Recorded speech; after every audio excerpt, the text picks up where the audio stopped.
All right, it seems like we are live. Welcome. This is the Monday Night Consensus number 22, and today is a very special episode because we don't have an actual topic. It's more like a public brainstorming session, and we really want you guys to participate because this might be a very important show to decide the future direction of Konsensus Network. And as you may have seen earlier, we've released 2 new shows this week, and we have a new blog since last week in Finnish, and we are growing, and we are scheduled to launch 1 or 2 new shows this week as well. So we're going to be talking about those a little bit later. Some of the new content creators will be joining us around in 1 hour or so, and in the meanwhile we'll have our co-host Rafael here, and also Rico, who just started his first show here in Konsensus Network, ABCs of Bitcoin, and he just had his first episode yesterday. So guys, why don't you give a short introduction, and what do you think future holds for Konsensus Network? Rafael, why don't you go first? Well, I'm really excited about the future of Konsensus right now. I mean, like you said, we've been getting much more people to join us and create some content, and I just see this moving forward in a really nice pace. And I don't know, I've been thinking about doing short videos about how to make some basic stuff around Bitcoin and cryptocurrencies, like downloading a wallet, what wallet would I recommend, and how to do all the little steps, and maybe some little info in the side. And it's nice to see that there will be a lot more and different types of content about different coins and all that.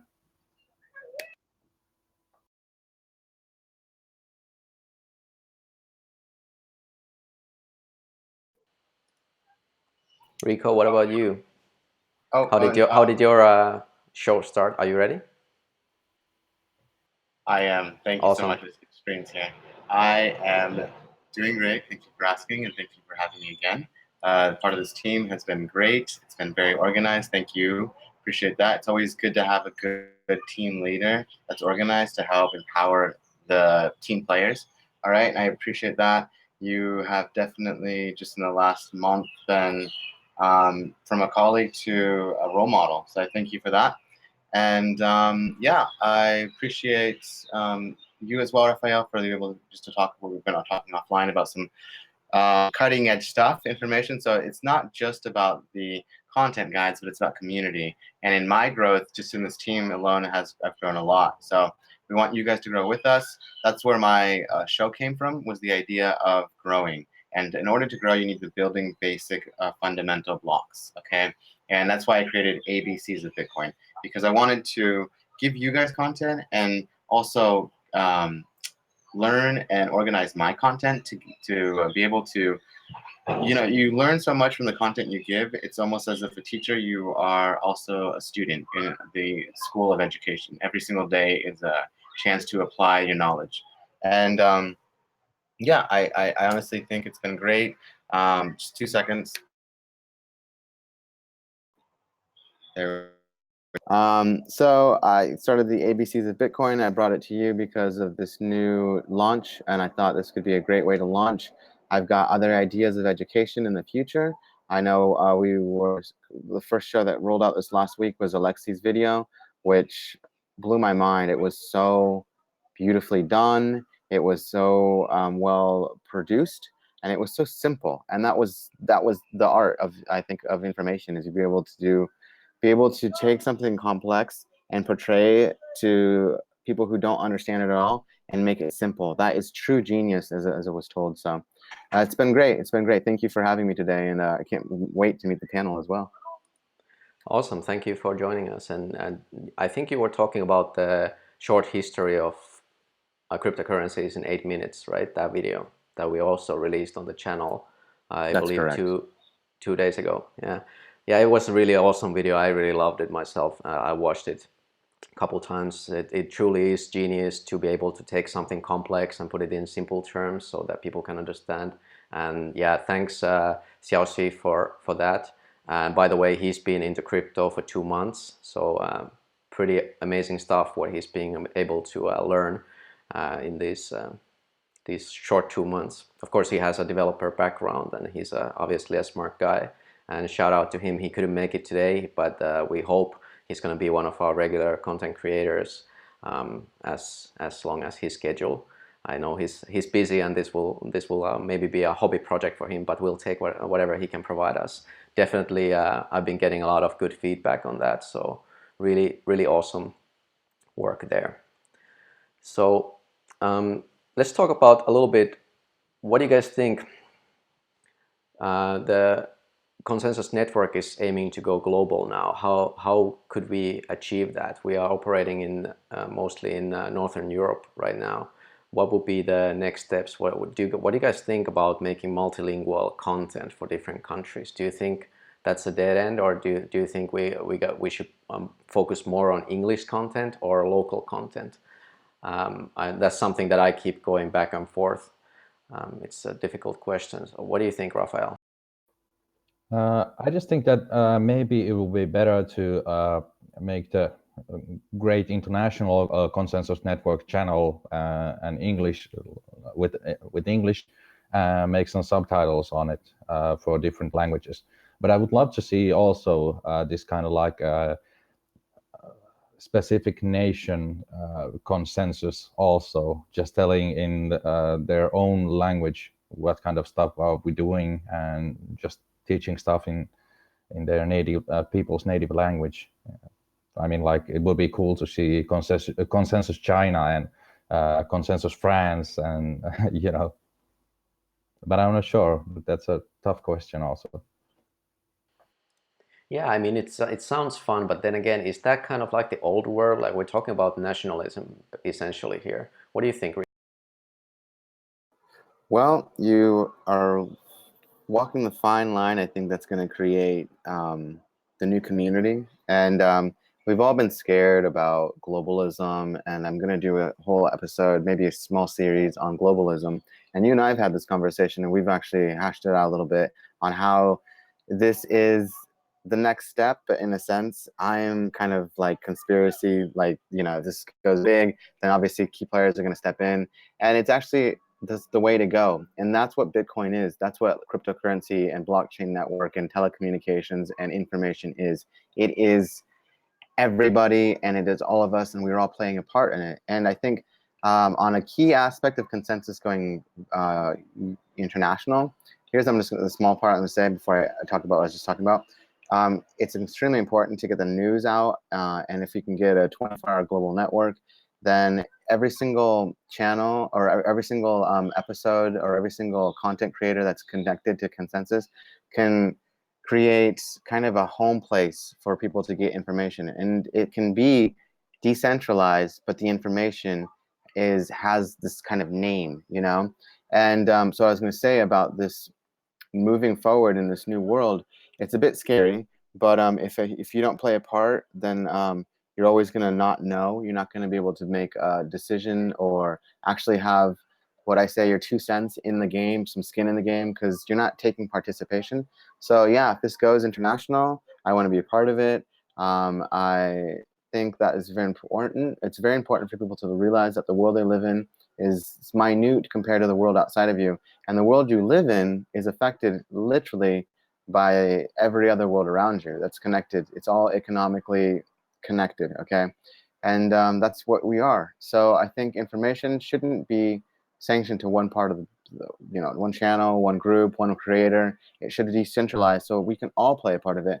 There's probably people listening right now that have great ideas, and if they can bring it to the table, this is a place where they can do that. And I think that's extremely important, to give each person listening like a node of information, the power to actually speak up and loud. And that's kind of nice. It's kind of nice to have that. It's an open community.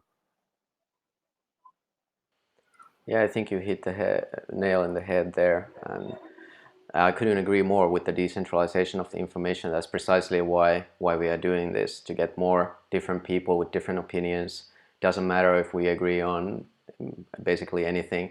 What we try to do here is provide education to people and help people make up their own minds the best possible way for them, of course.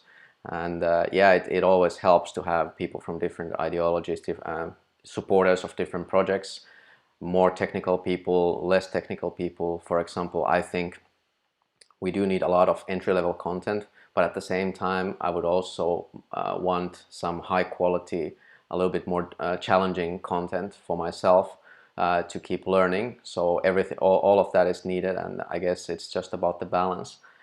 But what do you guys think about Rico? You mentioned the news, and I was wondering, what do you think if the news, the news versus evergreen content, which one is better? Well, honestly, this is what I was going to say. I wanted to add something in because I completely got off topic a little ago. But literally, if every single person is from a different part of the globe and we're listening in because we get this notification on our computer, our cell phone saying, your community is talking, they're live, you need to be checking in with this. And everybody listening right now is part of the community. So what I'm saying, guys, is that if you could have a channel that is international and is all sound advice and information, if you had people reporting from Konsensus from Venezuela, Honduras, Colombia, America, Canada, Australia, think about what kind of power that would give you on information. Literally, you wouldn't have to go changing the channel. You would just go to a place that's telling you, giving you notifications when you're ready, and it's a database of information. And all you have to do is go to the file, find the episode, send it to your friend, say, this is what's happening on Honduras. I mean, I try to cover world news on my own channel so everybody can watch that during the week. It's a 1-hour episode throughout the day, through the day of the week, usually around 3 o'clock Paris time. But what I'm saying, guys, is the fact that we want to give you information that we are getting because we are creating a nice community and we want you to be a part of that community. So we're lending our hands open. And in order for that to happen, you have to think about maybe inviting people from other parts of the world. And that's what was done for me. And I appreciate that. And I've got people who want to work with Konsensus that are from other parts of the world. And when these things are implemented, that's going to be super important when Bitcoin price goes up, when it goes sideways, when new ETFs are implemented, when new laws are implemented, when in America the dollar just drops. I mean, all these things are going to play into each other's lives. And if Sweden goes a certain way, or if somebody gets elected in Finland, you will know through this channel. And I'm excited. I'm excited for this because I think the speed of cryptocurrency and adoption is speeding up so fast that you need to find sound information, because the stuff you're getting online, the mainstream stuff, the clickbait stuff, the stuff you see on Yahoo and the stuff that you get when you're looking at your screens just because it's popping up, that's not real stuff. The real stuff is the word of the people that are getting the information to you, okay? We're not getting paid to tell you guys this, but we want to create content so that way, initially, we create a community that it won't matter. Information like this is going to be worth, you can put a price on it, in other words. Yeah, well said. And it's all about the incentives again. Like that's why individual operators are going to replace, and I wouldn't say slowly, I think it's going to happen rapidly from now on, replace the mainstream media, because people are tired of being lied to all the time. People start to realize this has been lied to. I've been lied to all my life about this. Like, where do the lies stop? And when you start to think, peel the onion sort of, and think about these incentive layers, who benefits from this kind of misinformation being spread, and you will find out who truly controls the world, and that is unsettling revelation. But if you if you look at, for example, I'm not saying that take us for authority or anything like that. Do your own research. We just a humble part of maybe your daily routine of doing that research. But if you trust on individual operators, what would be their incentive to lie to you? Because maybe they will spread some misinformation and bad news and bad advice, and then suddenly they have no viewers and no reason to keep doing what they are doing. So I think the incentive model here is very correct, We do this on our own time, which is very precious to all of us, and we do it because we want to educate people. So there's the incentive models all laid out, and yeah, of course we do other businesses in the side as well. I don't think there's many crypto YouTubers who will do this full time as a means of providing for themselves and for their families. I think there might be few, but there's not many. So that's not the goal here even, just to spread the good news. And I really like what you said, Rico, about the kind of like local news, this kind of velocity that it brings to the world, that you can transport this local news to anywhere in the world via local operators. I think that's yeah, you're probably onto something there. And while we are converging towards English as a common language, it will probably take decades and maybe even hundreds of years to actually come to even close to that. So we will definitely have different languages, even if we don't have nation states. So the point to keep making diversified content in different languages, I think, stands. And I think the correct way to go about it is to try to crowdfund the subtitles. I think that would be the best, because if I look at myself, if I think for myself, how did I learn English? I'm from Finland, and it was never cost effective to dub movies here. So they were always only subtitles. So we learned language way better. So I think subtitles are key to a lot of new information. Of course, we already have a lot of good English information, but think about if you will have different kinds of this new kind of information in every local, fast information in different languages.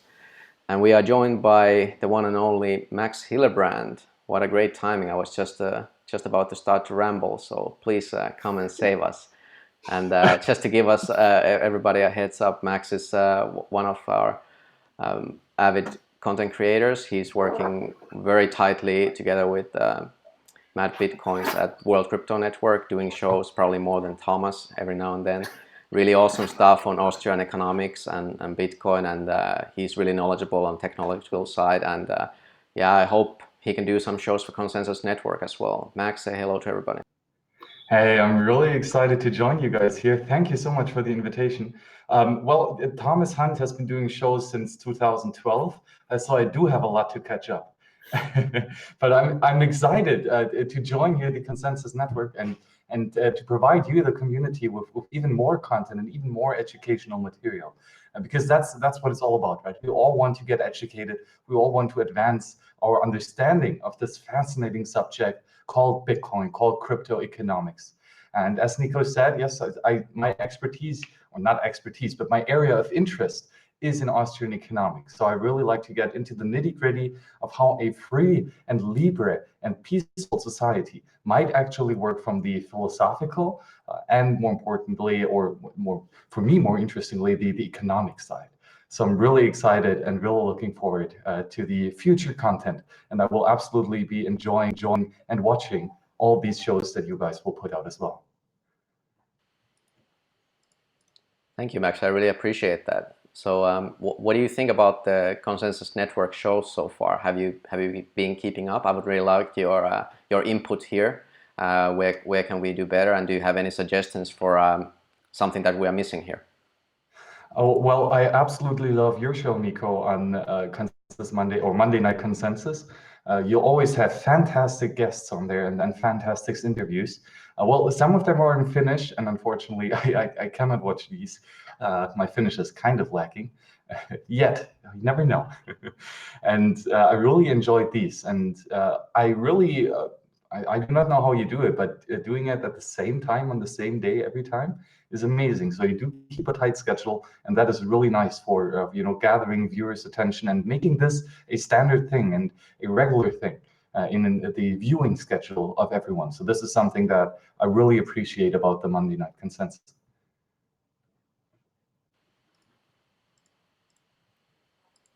Thanks for the kind words. What kind of shows do you think we should go for next? What do we need? Oh, that is a great question. I would say that more of a, let's say, introductory course, or more of a introductory video session. because you can never have enough of these. There are always new people getting interested in this fascinating technology, in this fascinating new field of monetary theory. And this means that you have to repeat a lot of these basics. And I've heard now repeatedly from the OGs in this space that they simply got tired of explaining the same things over and over again. The content is available. It is in the archives. You can go back to YouTube, for example, on the World Crypto Network. There's a bunch of amazing content in there that really is worth going back and watching. But having a news show that will cover both the basics, but also apply them to the most current state of this technology is going to be really fascinating.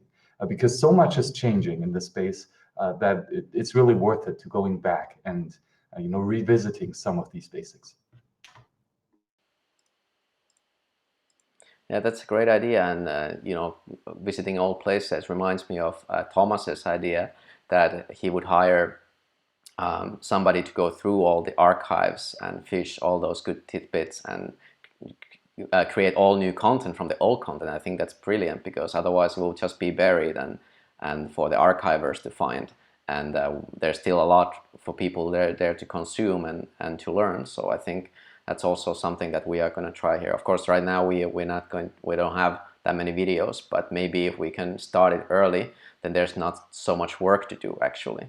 And to that end, I'm also happy to report that I had the first volunteer do some timestamps, which is also another great way to provide us content. If you're watching our videos, you can just, if there's a bit that you liked or you didn't like, you can just leave a comment with that the time.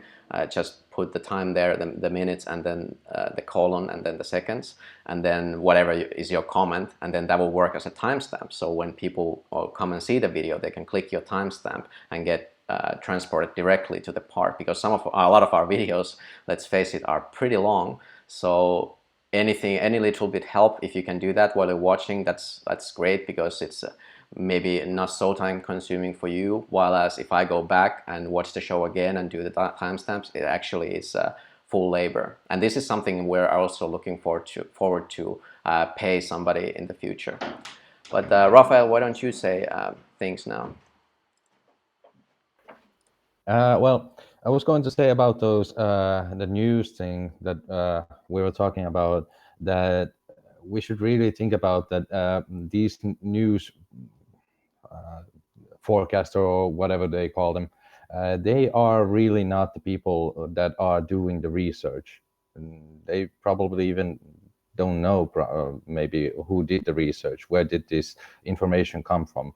And with this kind of system that we are having, that we are just voluntarily talking about stuff that we found out. We are not paid. We are not. Nobody's telling us to say certain things. So I would just consider valuing that kind of information in a little bit different way than the traditional news. And the thing that I was going to also say is that I would really want to see in a Konsensus network something really, really technical. I mean, like, I would love to see people talking about different kind of technologies that are coming to Bitcoin or different kind of cryptocurrencies. I mean, like, this is a thing that we're being asked already. For example, there was one question about merge mining in our Telegram group this week, which I think it was really awesome, but I don't really have the expertise about merged mining, so I could really talk about it. But it was an interesting idea, and I would love to see more people talking about those things than just these traditional guys, the big YouTubers.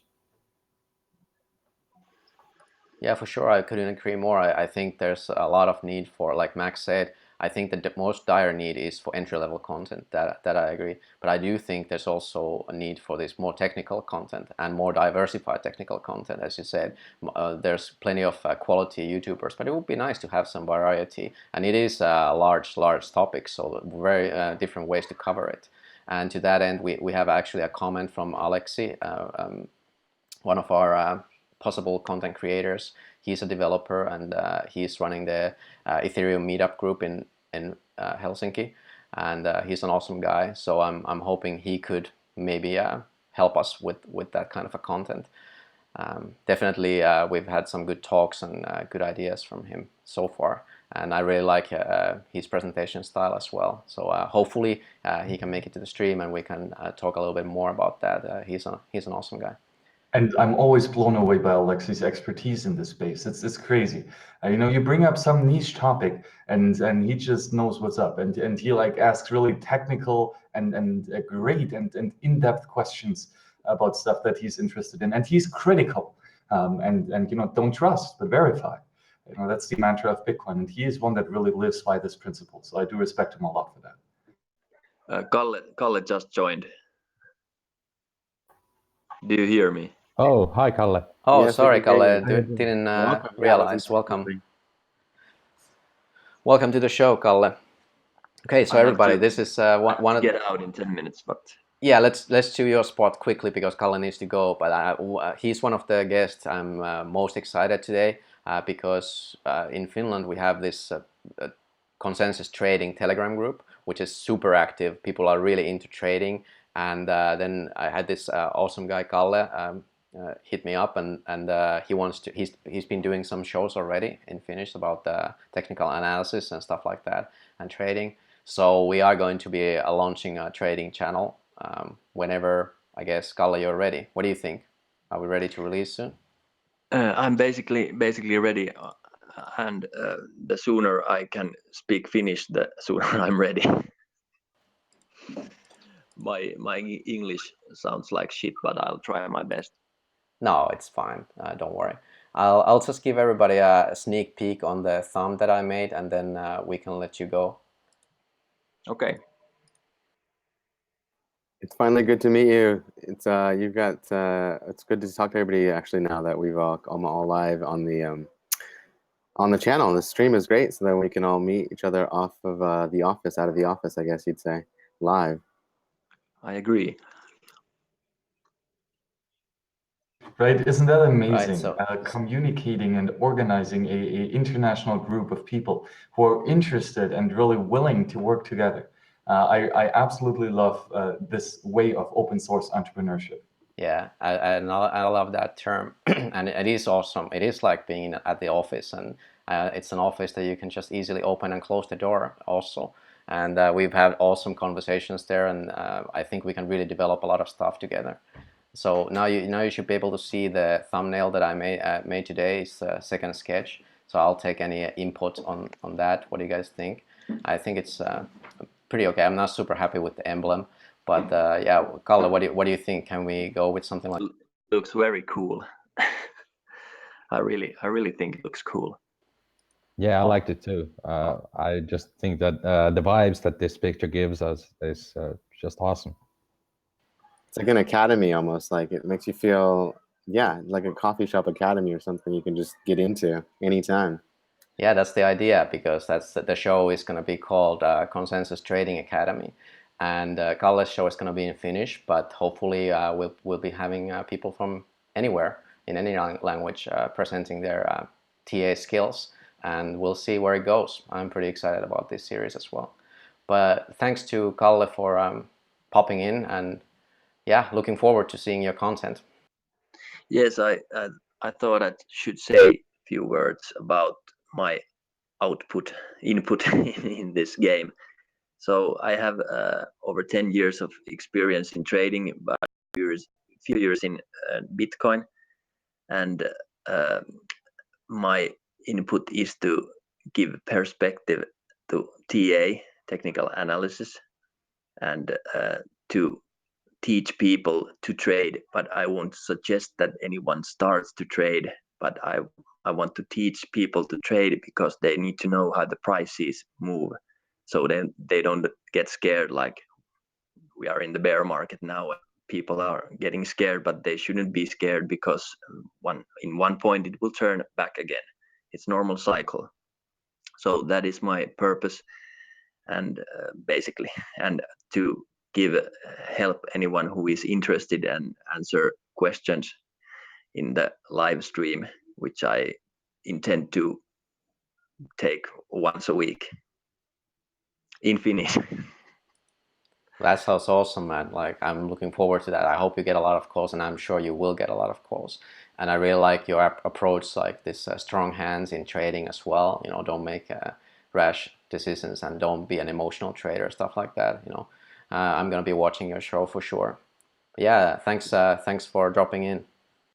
Yes, and the emotion side is important also in hodling, because there are people who are interested in Bitcoin and they want to buy it, but when the price goes down, they still get scared and they sell them all, and it sometimes overruns the basic ideology which drives them to buy the Bitcoin. So it's important that they know that the price will someday come back and they don't lose anything if they just hodl that stuff. So it's not only the trading perspective, but also encourage just people to stay put.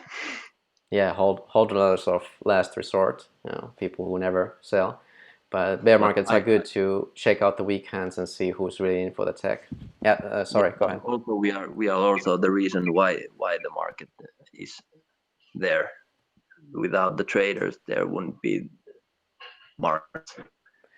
But also an interesting point, because of hodlers will provide liquidity, because somebody will always take your Bitcoin and put it in their pocket and never let it go. That's true. Precisely. And Nico, I really love the term that you brought up here, the hodlers of last resort, which is fundamentally what gives Bitcoin its value. It's not central banks that lend out money that they create out of thin air as a last resort, whatever that means. But this is actually the people who are in this for the technology, who are in this for the ethics and for the ideology. And these people will not bulk. You will not get Pierre Rochard, you will not get Saif Dinamous to sell any of their Bitcoin for fiat again, just like we will never do that, hopefully. I'll try to make as many as possible to sell them to me, and then I can sell them with profit. So I'm I don't want to admit, but I'm very cold-hearted capitalist. So I'm in for purely for trading reasons, but I still believe that Bitcoin has a bright future and the price will go up, and it has its own use in the future. Yeah, I think that kind of mentality is just what you need for trading. I mean, like you just have to think about the profits and the numbers and not be sensitive about, I think that's great. Yeah. And also I wanted to say on to that, it like he's actually preaching you the truth. And there's nothing more clear than the truth when you get all this people selling and people start getting fear, uncertainty, and doubt. Like you're just telling people to just calm down, the water's fine, just write it out. It's not a big deal. And we don't know that. Some people don't understand that. And sometimes TAs just to help kind of calm down the nerves, in my sense. It's all that cycle, like you had just said. And I talked about this as well. And I think it's a psychology. So it doesn't have to be about trading. It can just be valuable knowledge. Yes, that's the main point in my teachings. Not to encourage anybody to trade. You have to remember that 99% of traders are losing traders. So it's hard work. I've lost a lot of money in my early years, and that's the best way to learn. But I don't suggest that anyone else does it. It feels like shit. But you know what feels good? Admitting that you lost some money. I know it feels good for me. At least it makes it suck less. But come on, who hasn't lost money on some sucky trades? But a few talk about that. So kudos. Or sucky ICOs too. Yeah. I didn't learn when at the first time. It was after the second time. Well, you only know what you have once you no longer have it, and losing money makes you appreciate the money that you have that much more. There's always a positive. Thank you, Max. I appreciate that. That makes it feel much less worse in positivity. But you're absolutely right. You have to keep a positive mindset. Hey guys, thank you very much. I'm happy to see you again. I have to go and wash my kids and take them to sleep, but it was nice to see you all. Yeah, thanks for dropping in. Okay. Yeah, Bye. looking forward. Bye. Pleasure to have you on the team. See ya. See ya. See ya. So guys, that was Kalle, and hope you guys are liking the video so far. If you do, push the thumbs up button, hit the bell button, whatever you can find there. Put your hands on. Subscribe. Definitely, we are. I think we are approaching 400. We have 362, I believe. So let's try to break that 400 in these next couple weeks. I think we can do it easily with all these new shows coming up. I see we're having like 3-4 new followers every day so far. I still got an email notification for every one of those, but I think I have to turn those off later. So yeah, our audience, what do you guys think about the trading show, upcoming trading show? What would you like to see from that? Do you want to do a show under these brands? Any of these shows are welcoming basically anybody who wants to jump in and talk, because this is what we basically do. We share ideas, and if you have your idea, and now is a great time to bring it forth and let us freeball with it for a while. What did you guys think about the trading? Well, I'm in the audience on the trading show. I'm going to be front row and center, so I'm going to be sitting there taking my notes as well. I'm excited. If anybody is in the audience, I might be the #1 fan so far of this.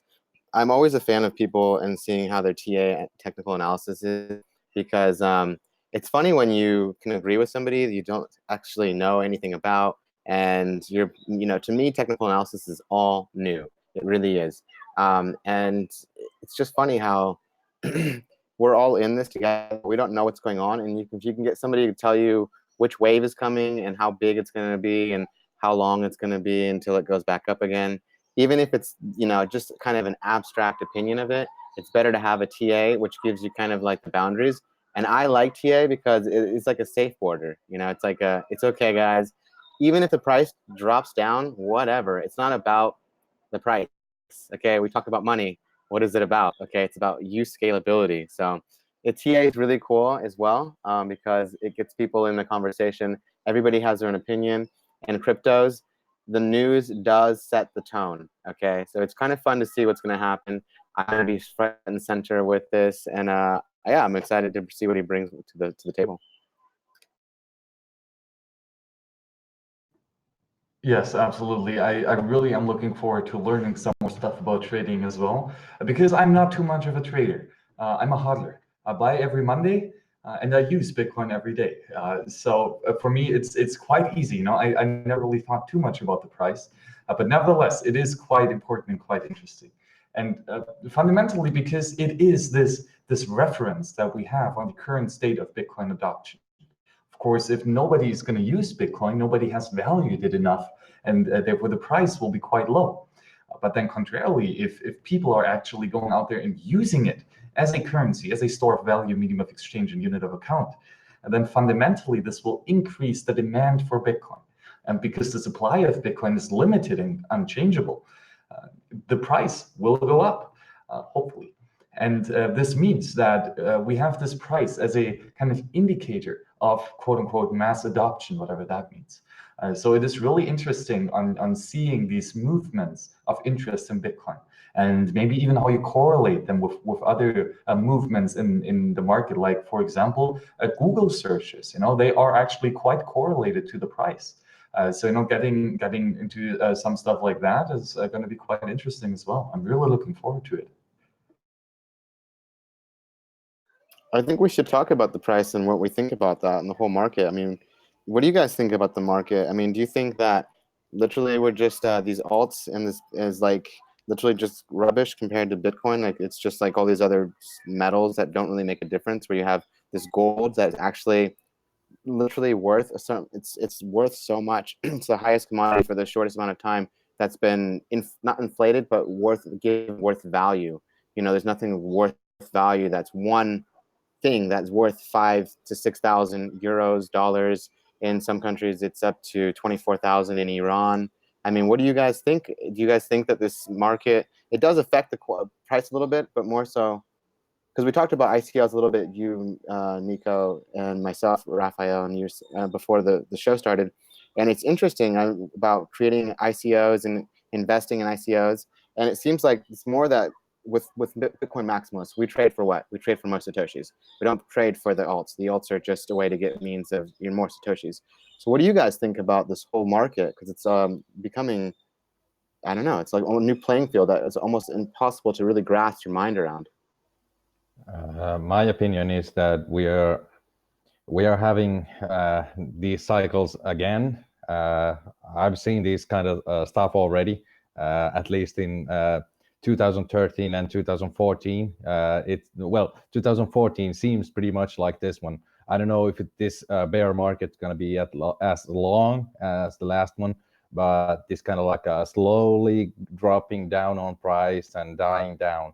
But I think that one pretty big thing is that how much is the Bitcoin dominance on the markets, not as a certain percent. I mean, it doesn't really matter, but as a percentage of how much really in crypto markets are just in Bitcoin. And I just see this movement down as a positive thing. I see it as money going out into Bitcoin, into the projects that really make sense. Because my opinion is that in the last year's bull market, like 90% of the coins and tokens are really just unnecessary. And I really used to like the idea about decentralizing everything, and you could make a token for everything. But now I'm really just trying to think of it as in the technical side of things. And I just don't think that it's really worth putting every kind of little data on blockchain. It's kind of like really expensive to try to make it immutable or make it secure blockchain. And you just don't want to do it for every single type of coin or information or data. And I just think that this is we are just waiting for the next bull run now. And in my opinion, we could drop down a little bit more on price. That's normal. 80% down on all-time high is pretty normal on Bitcoin. 80% would be about $4,000 per Bitcoin. But I would think that that's really the bottom. And it's really not maybe like if the crypto markets are gonna go up. I'm really expecting when the fiat system is gonna go down. That's when the real price movement starts for these cryptocurrencies. That's when the party starts, I think. The party starts when the fiat goes down, right? I don't know. What do you think, Max? Well, the question fundamentally is, right, what is your time reference? Yes, you could calculate from the all-time high. But honestly, the all-time high was crazy, as every all-time high is. So let's look back to early 2017, right? That was 1.5 years ago, and that's not too much. And back then we had a price of 1,000 US dollars per Bitcoin. So that means on just 1.5 years, Bitcoin has had 6x, right? An improvement of 600% price increase. That is insane, guys. That is insane. Even though we have lost 70% of the all-time high, it is still incredible the amount of wealth that is being created here. Now, the question is, will this continue to increase? And as I said earlier, the price is fundamentally a reference point for Bitcoin adoption, right? The more people use it, the more people will value it, and therefore the more people will buy it, which will increase the demand for the currency. And of course, nobody will sell it because it is quite some precious thing. And to be honest, if you guys have ever seen even one Bitcoin transaction, and you've seen that you can send millions and billions of Satoshi off your phone at barely any cost, especially with the Lightning Network, and without any counterparty risk, and without trusting anyone, and while having full control over your money, that has such an immense amount of value. When looking back onto the current day, onto this current bear market, quote unquote, and looking back in, let's say, 10, 20 years time, When this Bitcoin promise actually fulfills, when Bitcoin becomes the sound money in this economy, the value will be astronomically high. And looking back to those people that were freaking out because the price was plummeting to $6,000, will be quite hilarious, as we see it today. When you look back to the early days, 2010, 2011, when there was the run up from $1 to $30, back down to $1. The people were like, "Oh, it's all gone. Bitcoin is dead," and another Bitcoin obituary has been written. Well, hey, do you wish that you could have bought Bitcoin at the all-time high of $30? I for sure wish I did. Yeah, I agree with Max. I mean, like, what is low and what is high price just depends about the time preference, really. And one thing that I would like to add is really that I don't really, of course, price does matter, but I would just consider a much bigger thing is the market volume.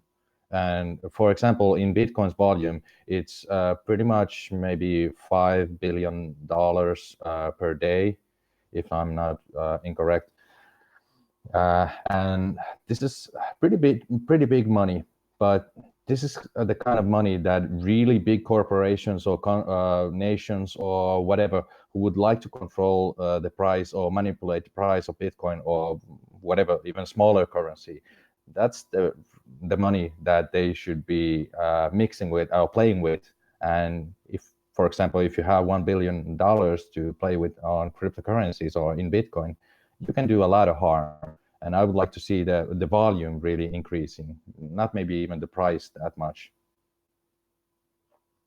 Oh, that is fantastic what you bring up here. The volume of Bitcoin is really important because fundamentally that is what makes it a good medium of exchange. A medium of exchange has nothing to do with how fast you can transact with it, but rather the time difference between you buying this thing called gold or this thing called Bitcoin in the hope of selling it in the uncertain future for a good or service that you can actually consume or use in further production.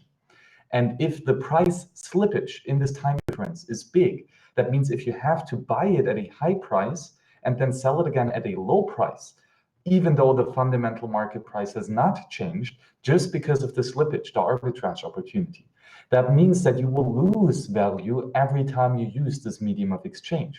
So the more liquidity, the less slippage, and this means the better a medium of exchange and therefore the better currency Bitcoin will be.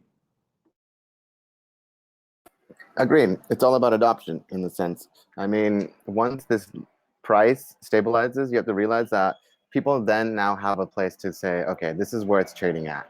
It might go up 100, it might go up 1,000, it might go down 1,000, it might go down up 1,000.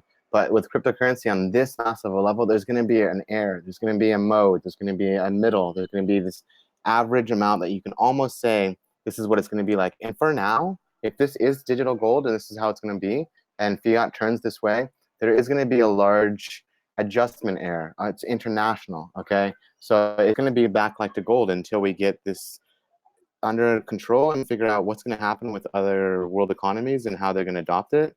That's why we're literally, the earth is shaking. It's getting its last rumble, okay? Before that big, huge crack, it's just rips open the world of fiat and the world of economy in this day and age. So it's already, these cracks are there, you guys, it's evident. These banks are obviously playing into it. People are creating patents. We've got ETFs. We've got banks worldly trying to figure out what they're going to do to securitize and regulate this, okay? So that being said, price is not a thing, okay? It's just a number that people are adopting to, okay? Now, at this moment, if people realize that there's not so much of it and something is said, then yes, we could see this jump up quite rapidly. And in a sense, it doesn't need to jump up or go down. It's not about that. It's just about use on a public level where everybody's using it and everybody's running the nodes and people are actually investing their entire workforce, their assets, and their wealth into it. People are buying houses now in China, or Japan, excuse me. People are buying cars all over parts of Europe and in California with Bitcoin, and it's normal now, and it makes it seamless. And this is why big things are being paid for. more massively. So this adoption is, if it's not being talked about, it's because they don't want you to know about this. So I'm excited. I'm not really too worried about the price, but TA is always fun, especially when the price is going up, which is fun. I was just going to say this in a here that I'm not sure if it was Andres Antonopoulos that said this nice little thing that, for example, when we used to, for a few years ago, when we used to go and ask for a merchant if they want to go and if they accept Bitcoins, they didn't even know what Bitcoin is. And these days, pretty much, many merchants already know what it is, and that's already a big change. Now the answer is no, I'm not selling drugs or something like that. I mean, like, the point is that already they know stuff. They know different or wrong things they've heard about in the basic news, that what cryptocurrencies can do and all that, illegal and bad stuff and all that. But we are evolving all the time. We are going forward. People are starting to know about cryptocurrencies and Bitcoin and what kind of change it would bring to them.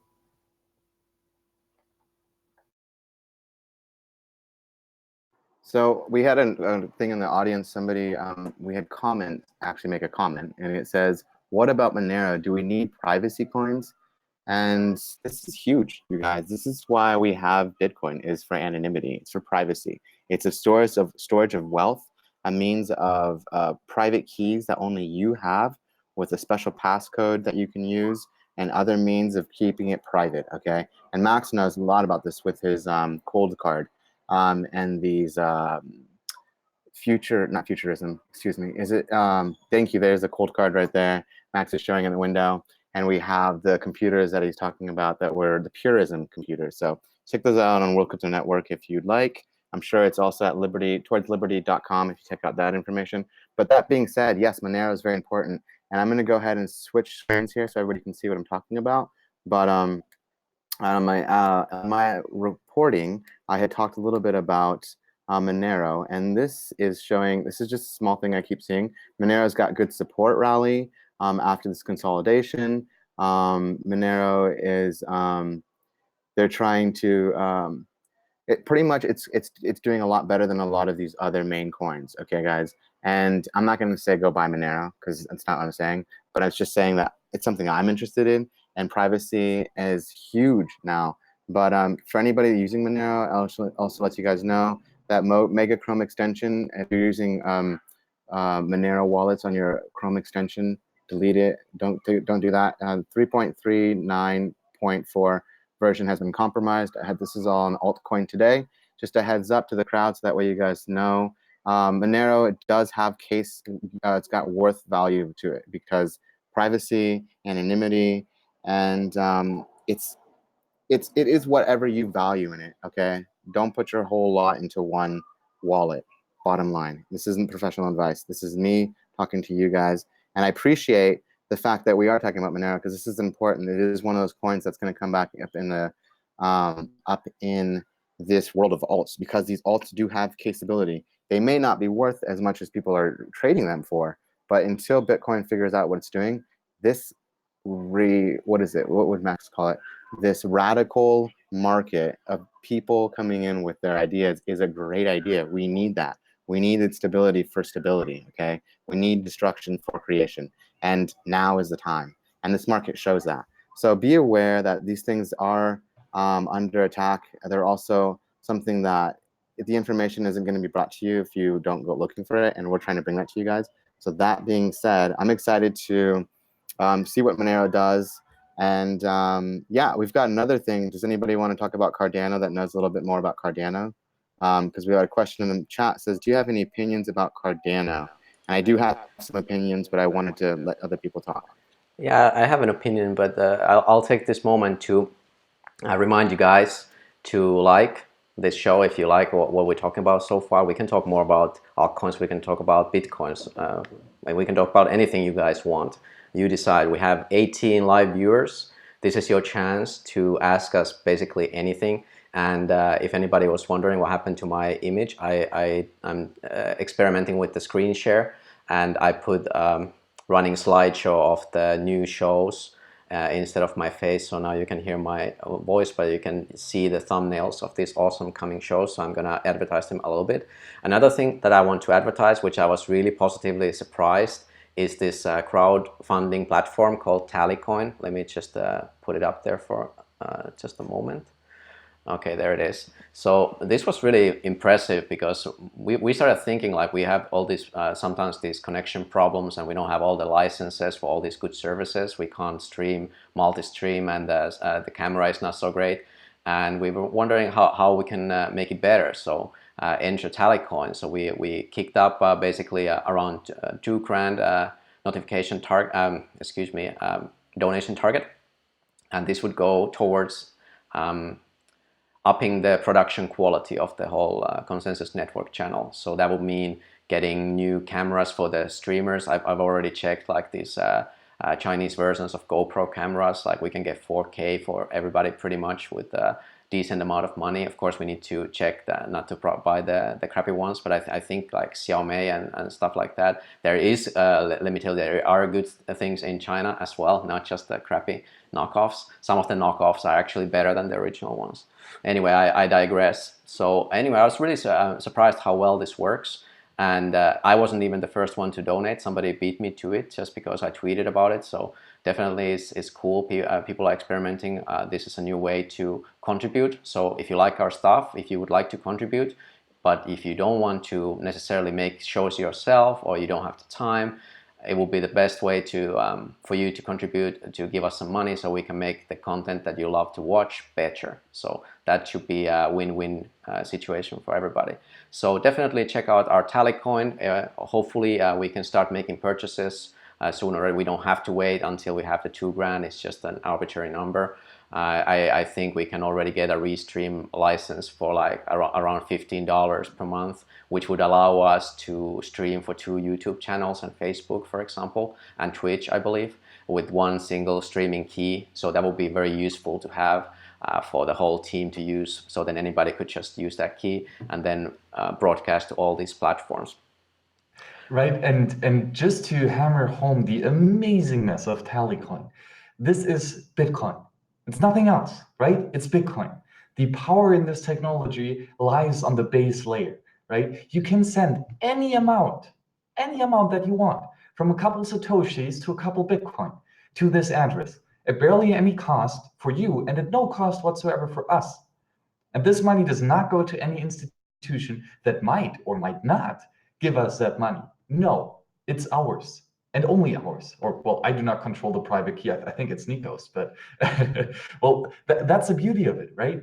And then maybe to talk a little bit more about Tallycoin. That is one of these amazing applications that is quite simple, quite simple. Just a nice interface where you can see the QR code and the history of how many transactions were made. And the funding goal, that's it. But the developer, DJ Booth, which you can find on Twitter at DJBooth007, he just makes an amazing product that you can use, and it actually works.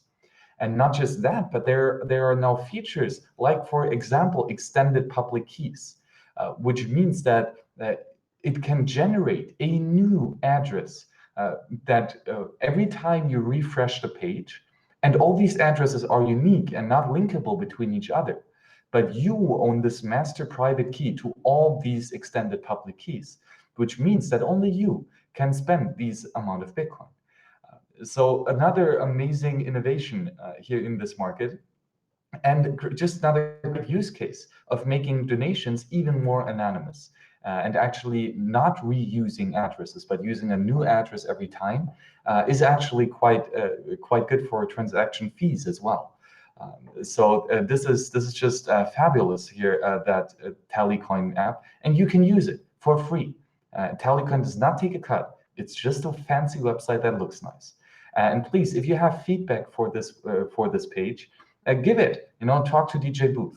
Talk about the things that you do like, things that you think might be even better if he implemented, and he will do it. So that is a fantastic website, and I'm really glad, Nico, that you set it up. And look at it. Through the power of magic internet money, we've already received 0.02248 Bitcoin. That is amazing. And guys, this money will not be wasted on buying a Lambo, but actually it will all go directly back towards you in the form of good content. So the more funds that are available for the Konsensus Network, as Nico said, the better will be the audio quality, the video quality, and all the stuff that will be used on this channel. So thank you so much already for this amazing support, and well, keep it coming. Thank you. Yeah, it's like donating or helping. Well, it's like an ICO, but you don't get any shitty tokens for you, but you get all all the same.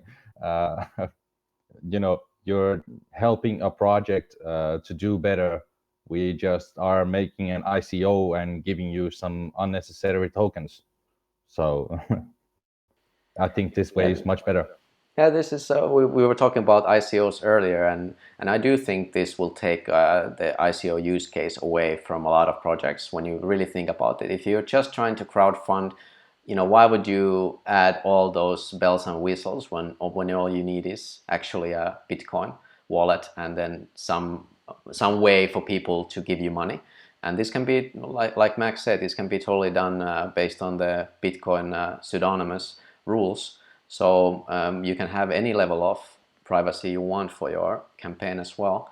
I think this really is the best of the both worlds. That being said, of course, there's other reasons to have ICOs and tokens. So not saying that this will replace those. This is just, to me, it seems such an elegant solution for this now the crowdfunding needs for today and also for tomorrow, I think.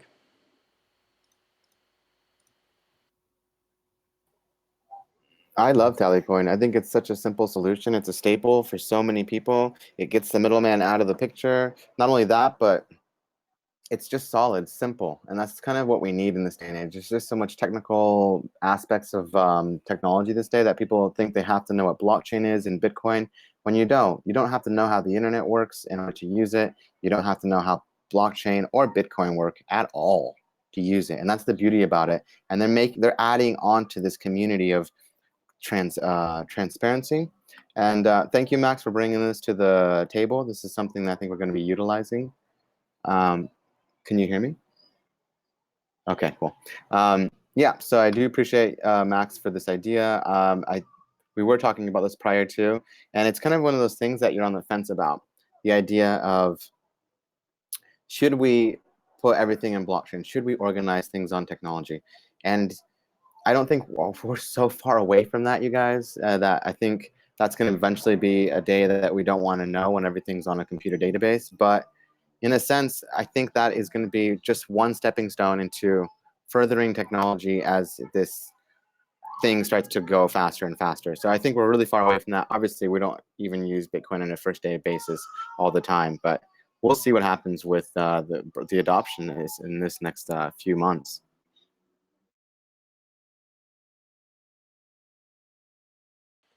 Yeah, I do agree that adoption is the key here, and we are in some kind of a bear market or bottom, or it might go on for a while. But like I mentioned earlier, it's good because we will get the real workers who really want to work for the technology, for the scene. We don't have any Lambo maniacs in the crowd in the groups like we did in the not so distant past.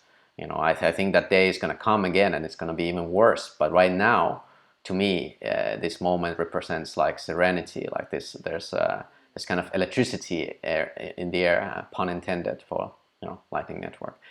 But it's I feel like something's around the corner. I don't know exactly when it's going to happen, but I for sure want to be in when it does happen.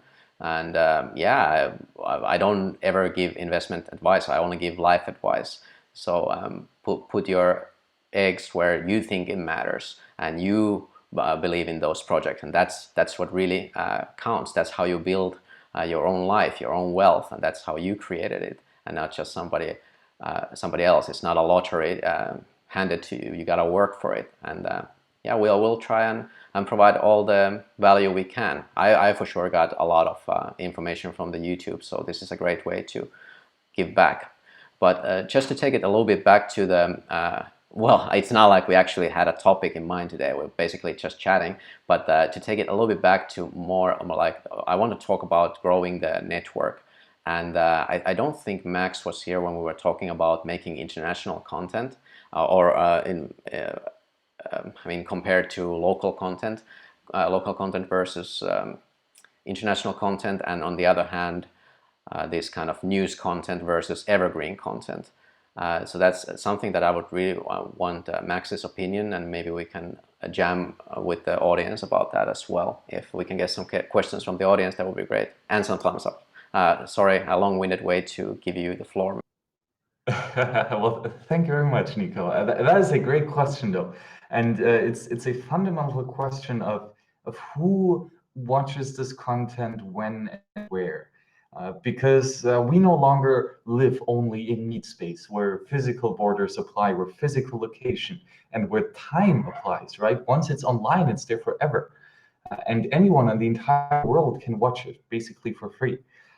And now the question is, how do we reach a large audiences that is interested in this stuff? Of course, the language of the internet is English. So having a English content will gather a larger audience than having a niche language, for example, German or Finnish. However, not everyone will speak English, and not everyone is proliferate enough in English to understand these really complex and quite challenging subjects. So the curious question is the trade-off between having a larger audience that might have the more English generic content, or providing unique and specific content in the languages of the different countries. I think it's a combination of both. There is a natural tendency for language as a network good to consensus on one language, right? The Schelling point of language will be the biggest if all people speak one language. And the question is, number one, do we want to do that? Or do we maybe need some specialized languages that provide a more compelling pattern of speech to whatever you want to convey? For Bitcoin in general, though, first I would say English is already saturated with a lot of content, but it doesn't mean that there's not enough. But I do think that there is a lot of opportunity for local channels that speak to their local audience in their home language, right, in their native language. So I do think it's a trade-off, and I do think that all types of content is needed and appreciated. So guys, you have our sincere permission to start a YouTube channel, to start some content on your own language, and to spread this word of liberty in Bitcoin. Yep, well said. And we were also talking about this subbing other people's content, which is nowadays possible. So whenever you make YouTube content, be sure to check the box that says that you allow the community to submit subtitles. So that way you will allow anybody who has the time and interest do subtitles for your videos. And I think that's where we're going. And even the automatic subtitles work sometimes pretty well. So I'm not super worried about that. But yeah, great points again, Max. And I just wanted to go back a little bit because I realized I forgot to talk about Cardano. Somebody in the audience asked about that. So sorry, I totally I blanked on that. So my thoughts on Cardano, it's one of my favorites in the way that it's in my permanent hodlings bag, so to speak. And the reason for that is, if I'm being completely honest, is that only Charles Hoskinson. I think that guy just has something that I really like, that speaks to me, that kind of like, yeah, I think he can make something out of it. I'm not entirely sure yet what it is, or if it will be useful, but for sure I like the academic approach this kind of like nerdiness about it. So for me, it's a fun little project. If it works out, great. If not, then maybe it's just another shitcoin. But yeah, definitely an interesting thing. And maybe you guys have more in-depth thoughts on this. Max, I know you dabbled in Cardano a little bit. Yes, I did, and Cardano is actually one of these few shitcoins, which is, by the way, the professional term. And it has, on the technical side, some quite interesting approaches. I do believe that the team behind it has proven itself in rigorous peer review to actually put out technical content that is proven to be at least worth considering. Is it technically, this miracle level solve everything? No, of course not. There are always trade-offs with it. And is the technical advantages enough to, quote unquote, dethrone Bitcoin as the sound money? Well, I doubt it. But the thing is, we don't know, right? This is such a unique market, and anything and everything can happen. So it's curious to see how all these blockchains will sooner or later, play off each other and work off each other. But I do say that Cardano is at least one of these projects, similar to Monero and maybe even Zcash, that do add some value and are not just making a random and unnecessary copy.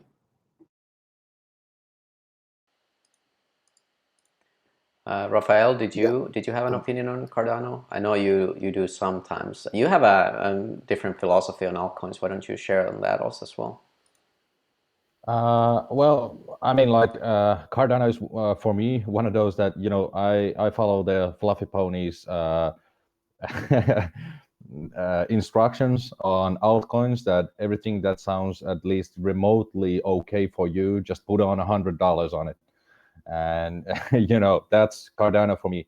I mean, like I have pretty much the same kind of opinion like Max. I read a little bit about it. I like the idea about the technical aspects of it, but I'm not really sure if they can actually deliver. But let's see. I just don't have anything more to say on that, really. Yeah, I think that goes for most of the projects. You will have to wonder, will they deliver, and that's the major risk. I think the biggest risk there. And whereas when you buy a more established project like Bitcoin or maybe even Ethereum, at least you have some kind of guarantee, mostly for Bitcoin, I guess. But yeah, there was another question as well. I think somebody asked about Nano. That's totally something that I don't know about. Does anybody want to comment that? About Cardano. Sorry? Because I was an early adopter of Cardano. Oh, sorry, No, Rico. it's okay, I mate. forgot. No worries, I skipped no dramas, you. mate. No dramas. I jump in anyways. Yeah. But so it's because it's I think the idea of it is that they're creating this chain that is a sense of money, and you can create your own platform on it to use as a means of making money off of your platform using Cardano, which is incredibly smart. They're making platforms for other people to make platforms on to create their own funding system. It's inexpensive, it's fast, and it's blockchain. And so, yeah, it's not Bitcoin, but I mean, at this point with Bitcoin, it's got, Rafael was saying earlier, it's majority percent is Bitcoin, which is at like 58.8 or something, or 9%, I believe. As last time I looked at the market cap, I would just round it up to 60% of the market is Bitcoin. So yeah, these altcoins, call it what you will, they have a use case, and some people are actually, they're small people, and they're, maybe it's like some kind of, I don't know, whatever it might be that's using these platforms. They have a use case ability, and they're taking advantage of it, and really they're taking out the middleman, and that's the key here, guys.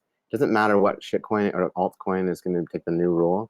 It's more so the fact that people are utilizing this technology to do work, to literally create commerce. And that's the genius behind it. Bitcoin is the gold. It is the platinum. It's the one that we can value the most internationally. But Cardano, Neo, all these things, Monero, these things do have worth value. It's what those people give it worth value. Now, you have to understand that there's going to be glitches. This is computer programming, you know, that's just normal. And that's why it's so hard to, you can't pull yourself away from Bitcoin. It's the magnet of light, of truth, and change. You know, it's the real change. It's the real deal. And these little projects, these altcoins, you got to give them worth. And you know what I think Cardano's doing? They're working hard. And I'm just going to go ahead and throw something else out if you guys would like, just because I'm here and I'm sharing my opinion. VeChain is working hard too. So you've got these other altcoins that are working hard. They're not so much worried about the price. And these coins are staying steady during a consolidating market. So that's extremely important when you invest into any project. Like Raphael said, you know, if you found something that's sound to you, you are making the decisions. You are at the steering wheel. Don't let anybody else steer your wheels. Okay. And in a sense, just don't do something, you know, without due diligence. And Cardano looks extremely good, but you know, it is what it is. Maybe if you don't know what you're doing, don't invest too much into anything besides your own, you know, decisions. Great point. Let's not forget the first investment you need to make is take 2 weeks out of your time before buying anything.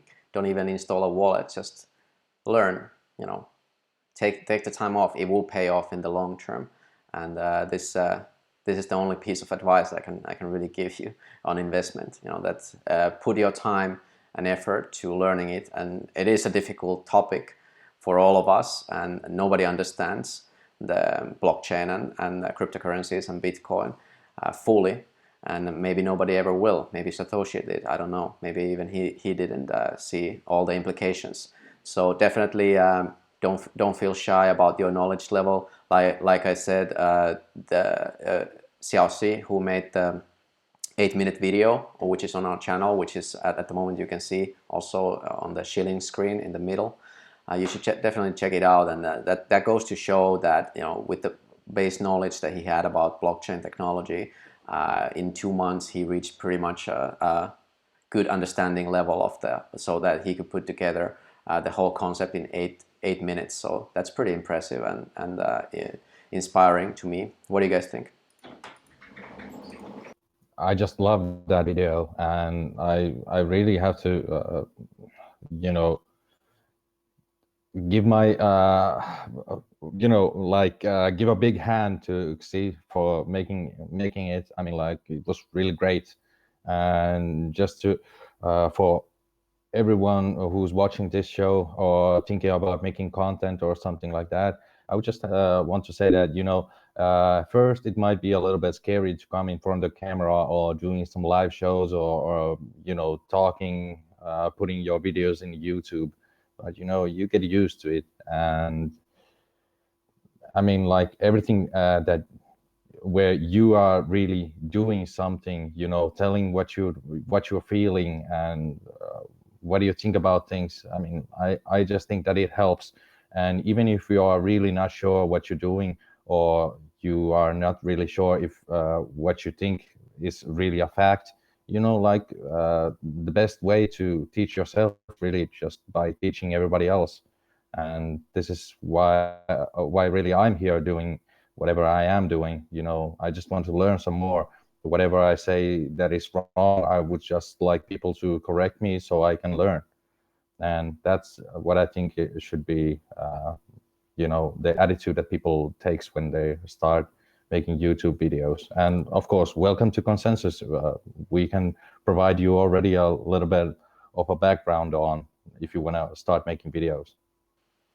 Definitely, that was all well said, and yeah, like if you want to try it, what helped me is I just simply filmed myself. I didn't have to send it to anybody. I didn't have to even show it to anybody but myself. And once I was okay with that, then I could proceed. And then I made my first video, and once, you know, I didn't get too many rejections or people saying I look stupid. I didn't get any of that. You know, we think that people care, but actually people don't really care. People are there just to get the information, and if you're just not good at providing that information, they will just move on and they don't care about who you are. And that's okay. It's liberating, because it gives you the freedom to be who you are and find your own audience. Free market.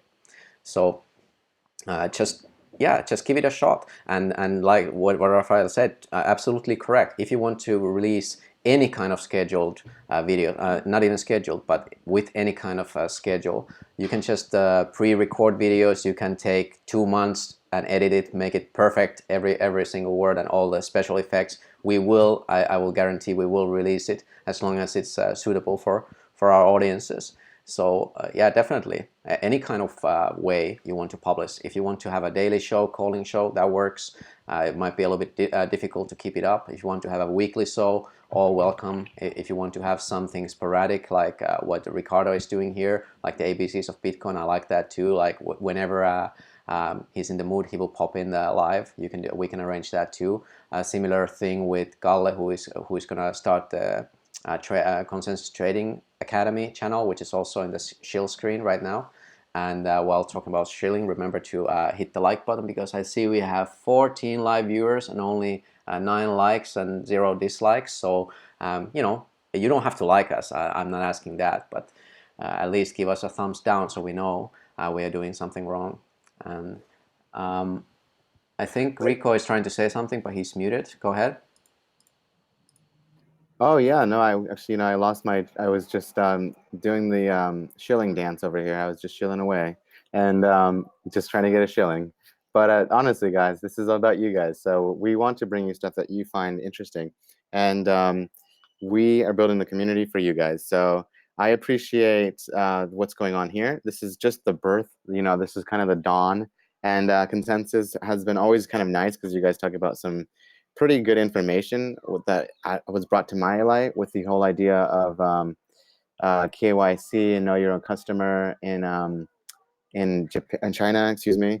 And the collaborators that are going to be coming in on the show have so much value. And even though they're not here in the panel now, I'm just excited to see what this grows into. I know that we're all going to be in the same area, but as we grow, this audience is going to become the creators in a sense. So just keep watering the plants, I guess. And I'm excited. Yeah, I actually kind of forgot what I was going to talk about, but I'm just excited for the consensus to see what we're going to have. And as I'm just chilling away, I'm going to let you guys know I'm going to be doing the letter B probably tomorrow in the afternoon, in the evening, and I'll have it pre-recorded so you guys can watch it and I can watch it with you. And I'm excited. So the letter B and ABCs of Bitcoin. And it might be a two-parter short episode, because I want to give you guys information and then be able for you to digest it and then go into the next level. So anybody that's interested, you know where to find me on Twitter. You can also throw me on Telegram, and I can send you some information where we can collaborate. So that's going to be exciting for tomorrow's show and something that I'm going to be bringing. But more so, as being part of the team, we get to see the stuff come out firsthand. So that's going to be exciting. Yeah. Absolutely, and I agree with all you said so far. And maybe just to add, it's important to get this word out. This is something or a technology that is so important and that has so much prospect of changing the world as we know it in such a drastic and thorough way. And the question is, what are you going to do with that?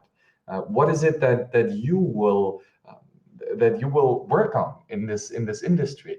It can be anything. It can be everything.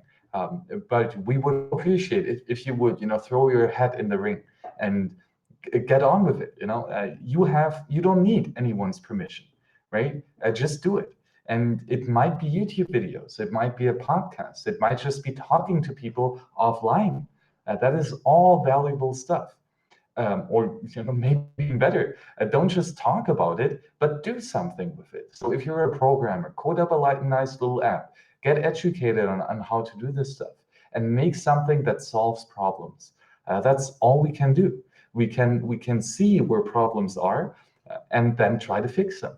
And once a lot of people do that, the end solution, the end result, will be quite fascinating.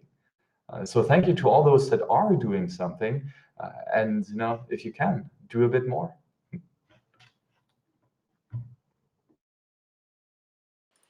Yeah, this is a public call to arms to everybody. We are the marketing department for cryptocurrencies and blockchain technology. We are the early adapters. We are the trailblazers. And yeah, somebody's got to take the message there first, and then people will follow. And really, guys, it doesn't matter how we do it, as long as we do it. We can make sucky content, and then people will tell us, well, you suck, you should do something else. And that's valuable information. That's a place of growth where you can reach the next level as a human being. It's great. You can only win in this if you put yourself out there, if you give information to people, and if you help people. Once you are in a position that you can help people, whether it be education on cryptocurrencies or whatever, diet or whatever you can do for other people, I think you should do it, because for me at least, I find fulfillment through that. But let's start to wrap it up a little bit. One more round, and then would everybody just tell again where to find you guys, and which show to look forward to. Raphael, why don't you go first? Well, I had a couple of things that I wanted to say, but well, there was a question about Nano really in the comment section, and yeah, I think they were talking about the Nano cryptocurrency, and I have to say that I'm not really, I haven't really digged into that much. I just know that they are saying that they have a immediate transactions and they were hacked, and that was that BitGrail mess up and everything, and so they lost a lot of their credibilities and such. But I'm not really even interested in about instant confirmation stuff, because I know that there is always trade-offs with that. And one thing that I was going to mention is that I'm not sure if any of you guys here in the panel did you read this article today that people were posting in our Telegram groups, the www.atrium.co, the money tech crypto. It was an interesting read, saying that how there is a different kind of like ideologies in cryptocurrency space. There's like this crypto money, and then there's this crypto tech. Crypto money is all about having a sound money system and seeing as the monetary part as the biggest thing about cryptocurrencies and the blockchains and all that. And then there is this tech crypto, which are pretty much like thinking that we should decentralize everything, or decentralized internet.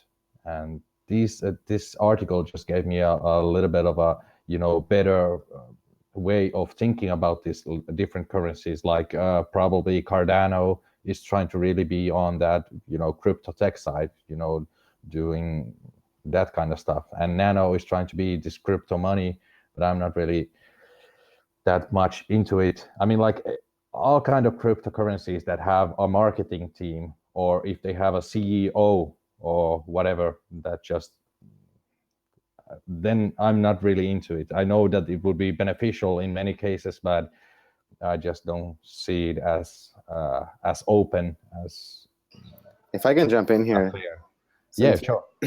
Raphael, you and I had talked about this, and I commented about this earlier, and the whole feeling of adoption in a psychological standpoint is to realize, you guys, that information is now being downloaded. And I talked about this earlier in a news report that I talked about with these 3 different trade exchanges in some country in the Middle East is going, in Turkey, is going to be in one database information, and they're going to store that. This is a whole new thing, and that's what it's about, is information. And yeah, it's uncomforting to think that eventually people are going to be using blockchain to be selling their products, and that's the way they pay their employees or whatever it might be. And it's very unsettling. It's hard to stomach that pill, to realize that this is already in motion. Cars are going to be automated, everything's going to be on a blockchain, but it's not there yet. And so it's hard to really take the leap of faith and believe in such a system. And yeah, it's a hard thing it's a really hard thing to talk about, I guess, in a sense. Yeah, and I was just going to say that maybe we can, Nico, add this article in the links below or something like that. I think it was a pretty good read. about understanding the differences about these two kind of like schools or ideologies in cryptocurrencies. And another thing that I was going to say when was Rico, you were mentioning Monero and the privacy aspects of it and how needed are they. I do agree. I also love Monero. I think they are really one of those coins that really has something to give to a cryptocurrency space after Bitcoin. And one thing that I was just going to was thinking here is about that privacy part. Is that with all these short signatures and all kind of privacy aspects coming into Bitcoin, what do you guys think? Are we going to have a fork about with Bitcoin Anonymous and the Bitcoin Public, for example? Because I would see the situation like if there will be an ETF or something like that in Bitcoins, and all these companies and big players, buying Bitcoin or companies doing business, they probably won't even want to, or they won't be allowed to have a private money. So will we have to fork? Well, I think Max, you could probably jump in on this because you're talking to these people for your work. So maybe you can give us the insight. Are these companies, what do you think about what he's asking? Because I think you would know. I've got my own very ideal opinions about it, but they're about loud. So I want you to chime in if you could. Well, the thing with anonymity, with privacy, that it is a fundamental important aspect of a good money, and that is fungibility. One gold atom is equal to the next gold atom. It doesn't matter who owned it previously. It doesn't matter who used it for whatever. It is gold, period. It has a specific amount of neutrons or protons in the atom, and that's how we have the consensus of what gold is. And same should be the case with Bitcoin. One Bitcoin, or rather one Satoshi, is one Satoshi. Doesn't matter when it was mined. Doesn't matter, who owned it. Doesn't matter who used it and what kind of transaction. Then Bitcoin will be fully fungible, and that is the ultimate goal. However, with the current state of chain analysis, there can be made some differentiation between one Satoshi to another. And maybe this Satoshi was used in a darknet market 7 hops ago. This is a metric that you can do for every Satoshi. And this is a flaw in Bitcoin, and this needs to be improved. Something that did surprise me, however, is that it does not necessarily have to be improved on the base layer in the base blockchain. This can actually be done probably a lot more effective on, for example, the wallet interface, using smart coin selection algorithms, using stuff like coin joins or tumblebits to improve privacy and fungibility, not on consensus code, but rather on opt-in code, which is, of course, like, for example, the wallet. So if you want to use a really private wallet, use something like the Samurai wallet, use something like the Wasabi wallet, and of course, use stuff like CoinJoin. Okay, I want to jump in while I've got the floor on the idea of what you're talking about. So, yes, Nico, I want to connect the idea to call to arms, the second part of the show, and the panel actually just speaking about what we want with Konsensus as a live kind of meeting. If anyone else jumps in the chat from the team, I'm excited. But more so, what we should initiate is this idea that we all agree that Bitcoin is going to be the sound money. We're not all in agreement on how we feel about blockchain, if it should or shouldn't be, because we ourselves aren't sound with the idea. It makes sense in a computer sense. Yes, a computer would want to organize every single aspect of information. On a human level, it's hard stomached that pill, the idea. Okay, so if our money is finally on blockchain, that's sound money, right?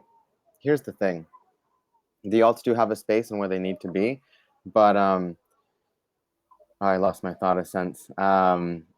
Max, help me out here. Well, alts do have value because each individual person uses them or does not. And as long as one person uses it, this one individual has some unique value in his mind that he puts onto this currency. The question is, will just one or two persons think that this is valuable, or will we reach broad consensus, a broad Schelling point, on that this currency is actually fundamentally valuable. And here economics comes in, right? Which currency is valuable or the most valuable?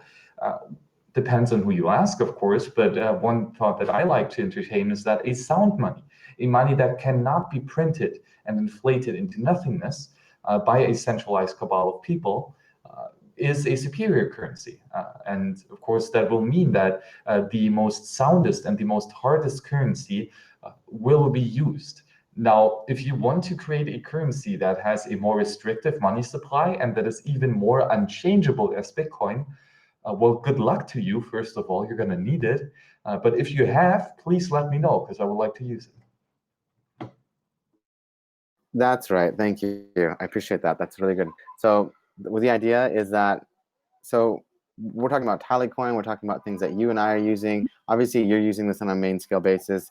So if this is what we're focusing on, okay, stick to the idea of this Bitcoin, okay? Altcoins are always going to be idea, but it almost is too much information to grasp. It's like the tangent, what if, when we talk about altcoins. It's the what if in reality, okay? In this new reality we're stepping into. So we should probably stick to this idea of Bitcoin and the usability, while altcoins do have their purpose. And if people are going to adopt these altcoins, good on them. It's a good thing to talk about. But I think that we can all agree that we think Bitcoin is obviously a sound money system. And a call to arms, I think, for anybody listening would be the fact that you can create your own version of Tallycoin or some kind of platform or idea based off of Bitcoin. Anything having to do with Bitcoin, and even if you're going against it, that's, I mean, that is some kind of value because people are scared of Bitcoin. So it brings people the idea of you need to have opposition to create change. You need to have, mixed opinions. Okay, that's extremely important to have educated arguments. Okay, because both sides are important. Okay, so that being said, people who are scared of Bitcoin, people who don't like Bitcoin, people who are opposing it for their own purposes, and then those who are using it. Okay, there's a reason why this decision has to be adopted by you in order to be used. That being said, I think we can all agree that anything being used inside in coalition with Bitcoin is a great idea. Anything not being, it's hard to really put your backing behind. It's hard to verify and confirm that because, like you said, Raphael, people are holding the keys. These people are holding the master, block to each thing, and there are so many things that you can come out right now with on top of the Bitcoin blueprint, the code, the original blockchain algorithm, if you want. And that's a whole other world. That's another tangent, and there's nothing wrong with that. But I think it's just hard for people to talk about this when we haven't literally grasped the legal version of what Bitcoin really can be, the store value, right? This money. I think you're onto something there. I think that's one the core thing why there is such a thing as so-called Bitcoin maximalism, which is actually, in my opinion, like you said, practical. It's practical because we have this verifiable working protocol that we can, in fact, well, not trust, but we can verify that it works. Whereas most of the other projects don't offer any kind of promise like this or any kind of known security. And Bitcoin itself is in very, very early stages, just 10 years. Think about the other projects. Ethereum, what, 3 years?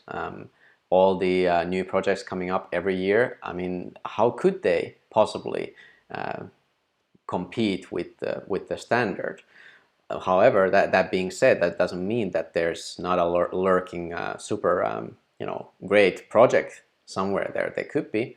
They could be releasing it as we speak, which is a groundbreaking thing. But at the moment, it's a playground, and as such, it's wonderful. And I for one want to play, and that's a nice way to kind of not undermine altcoins while being a Bitcoin maximalist, if that makes any sense to the viewers. What do you guys think? And I was already trying to wrap it up, but thanks to Raphael, he brought in an awesome conversation. So I might try to talk about this a little bit more, and then we can do one final round, and then I'll just let everybody go do other things. I just want to say one thing while we go around this round. I'll probably stop after this. But the Ethereum's price is at 197, you guys. So I'll leave it at that. Yeah, this article that I was talking about earlier, that had a really good explanation about what is Bitcoin maximalism and what is kind of like Ethereum maximalism. And they are not only about these two coins actually, but it tells about these ideologies behind them and the differences. I recommend everybody to read it. All right, Well, that sounds awesome. Go ahead, Max. No, just a few cents on Ethereum. I use these currencies. I don't really speculate too much with them. Of course, there's always speculation involved.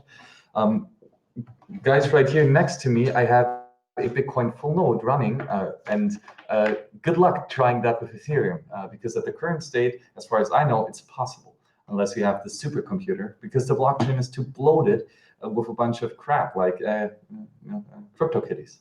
Yeah, I don't want to talk too much bad about Ethereum. I'm a bag holder also, even though I already know about these awful facts or acquisitions or whatever they are. I've also understood that Ethereum blockchain is now about 1 terabyte, and it takes more than a week to download the full chain on archival node. But you don't actually necessarily always need an archival node. But anyway, that's a topic that I don't really know enough about, and I think we are going to have a specialist in Konsensus group also who's going to talk a little bit more about Ethereum and tell the technical things and all that.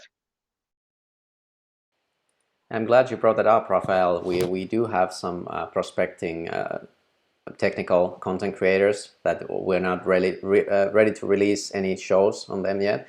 We also have a prospecting entry-level show, which will be more about less about the technical side and more about the sociological side and like how to get how these technologies can actually affect people's lives. What can they change? This more like of a family and family life and crypto kind of thing. And that's all I'm going to say about it for now. But at least 2 more exciting releases coming up. I already told you guys we're going to release the trading show sometime, hopefully this week. It's up to Kalle whenever he's ready. And that's going to be in Finnish. So if anybody is watching right now and who loves trading and who loves to do TA and who maybe wants to show Tom Base that there's other people who know how to read charts as well, and just contact me and we'll put you on Konsensus Trading Academy. That'll be awesome if we could actually make it into something that people from all around the world will be watching. Like anybody's welcome to contribute, obviously, and they're all ideas. Actually, a funny anecdote. I don't remember who made the study, but they checked whether TA or tarot card reading was more accurate, and I think they reached like 50-50 parity with that, but I don't know. I think it's a joke. Maybe TA can work. Sometimes certainly for me. But let's try to start and wrap it up this time for real, guys. So one more round. Rafael, if you had any closing remarks, any comments, and also, by the way, in the audience, if you have any last questions, now is the time to put it up there. Now is the time to hit the like button and the dislike button and the subscribe button and unsubscribe button and the bell button also. And do remember to shield whatever you want to shield in the end of your speech, and then we'll go from there. Go ahead, Raf. Yeah, I was just going to mention that Konsensus already has a blogger also. You should go and check it out. It's in Konsensus ROI's page, and we can put a link in the description below. And also remember to visit the Konsensus shop. It's on the same website, and there's some cool shirts where you can support Konsensus. And yeah, that's pretty much about it. Well, yeah, you can find me on Telegram and Twitter with the nickname Crypto Rafe. And yeah, that's pretty much about it. Thank you a lot, guys. Yeah, thanks for bringing up the blog. I totally blanked out on that. So we have a new a blogger called Lohkokettu. That's a blog fox in Finnish, which is funny. And she wrote an awesome blog in Finnish, unfortunately for you guys. But maybe you can try Google Translate. That was a nice ode and kind of a poem for blockchain as well. Definitely check it out. I'm gonna try to put it here on the share screen while you guys finish up with the rounds. Rico, why don't you go next? Well, thank you for having me again on Konsensus this evening. It's been a pleasure. We talked about all sorts of things. I hope everybody got their worth and value. And you guys can find me on YouTube at Rico Coin Report. You're more than welcome to follow me on Twitter at Rico Report, and go to my blog and sharing platform page at ricocoinreport.wixsite.com/2018. This is the year of change, and I'm excited. So thank you for having me again. The panel seems great. The work office is great. And thank you so much, Nico. You are an excellent, I guess you would say, kind of the manager behind all this. I appreciate that. Thanks. I appreciate it. I love doing this. So yeah, thanks for you bringing in all the content. So this is my hope that I can keep spreading the network and having more and more shows, and yeah, it will reach a global network. Max, go ahead. Final words. Well, yes, Nico, absolutely. You're doing amazing work here with the Finnish Cryptocurrency Association, and of course, Konsensus and this network here. You brought together a bunch of dedicated content creators to educate people about this fascinating technology. So I really much appreciate being on here, and thank you for having me here and inviting me to this. I'm looking forward to all this amazing content in the future. The Konsensus channel has been a follow from day one for me. So I appreciate all these videos that I can watch, and if they are in English. So I really appreciate that, and I'm looking forward to all this stuff. You can find more out about me on my Twitter at HillebrandMax. My personal website is towardsliberty.com. Still love that domain, it's fantastic. And especially check out the library section, towardsliberty.com/Bitcoin or /economics, if you want to learn or just get a couple links, a couple references to books, to articles, to videos that you might find interesting, those that at least provided some value for me. So this is something that you might enjoy. So thank you very much, Rico, also for showing that right there. And I do put up a couple videos on the World Crypto Network, and mainly talking about Austrian economics and liberty and whatsoever. Next show is coming up will be with Stefan Kinsella, talking about intellectual property. And the question, if you can actually own Bitcoin, is that even possible?